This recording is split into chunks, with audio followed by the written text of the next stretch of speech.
As it rained in the jungle, you were just walking in the streams. That was from the waterfalls in the mountains. Every few steps you would heal a few trees and other plants with your quirk. Walking through the streams, now it was time to walk back home.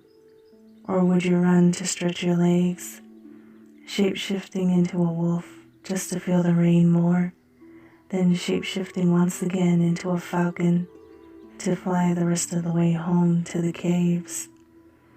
Sitting on your bed that was made of the dead trees and the few blankets, one a dead tiger, then the second a dead bear. In respect to the dead trees and animals, you used every part of the animal or tree or plant. Still hearing the rain, you began to have flashbacks of two kids with red wings and the other with blue flames.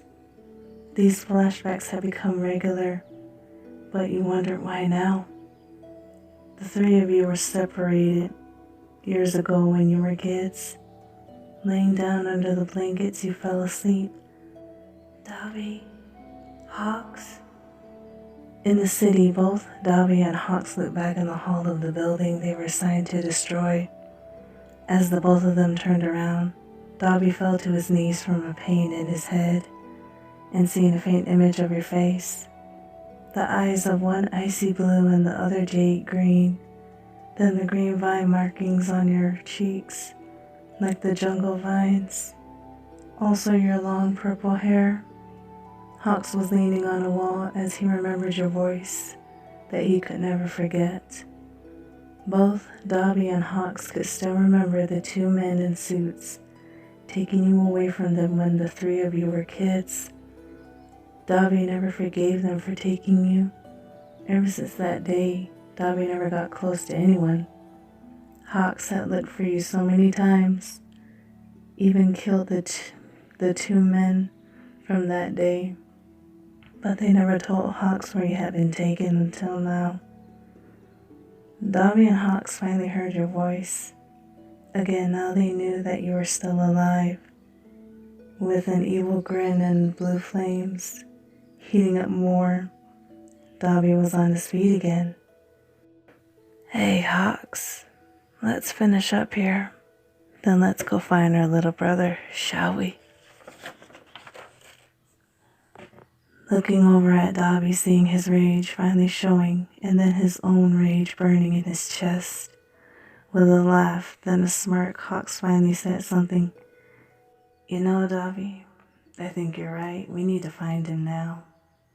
After Dabi and Hawks destroyed the building, they decided to go see All for One, the one villain who could find anyone, no matter how far.